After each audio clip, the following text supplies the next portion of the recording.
On Thursday, 71-year-old Curtis E. Jackson was convicted of a long-running scheme that bilked investors of millions over a fake boat building and cruise business. Jackson and his wife, Jamie Jackson, owned Semi-Sub Inc., a shipbuilding firm in Hawaii. Both sought investment in the company and for more than 10 years told financial backers that the prototype vessel, the Semi-Sub 1, was just months, even weeks away from starting operations. Semi-Sub was envisioned as a luxury cruise boat with a proprietary vessel design that allowed passengers to look underwater through special viewing windows. Jackson told investors that he had deals with government agencies as well as a private investment firm to build and sell a fleet of semi-subs, valued at tens of millions of dollars. He hoped to sell semi-subs for $32 million each. All told, the Jacksons took more than 400 investors for more than $28 million.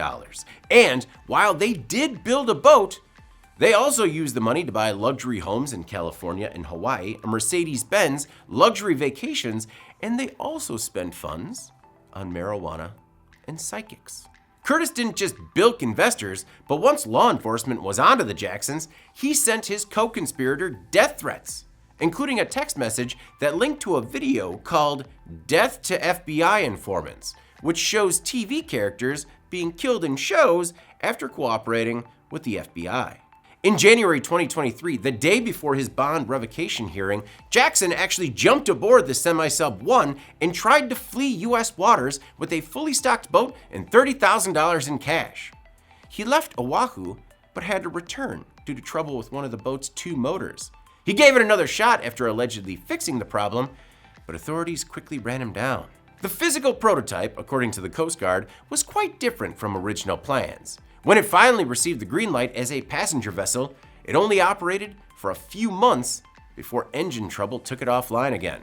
Jackson was convicted of securities fraud, conspiracy to commit mail fraud and wire fraud, mail fraud, wire fraud, witness tampering, and obstructing an official proceeding while on pretrial release.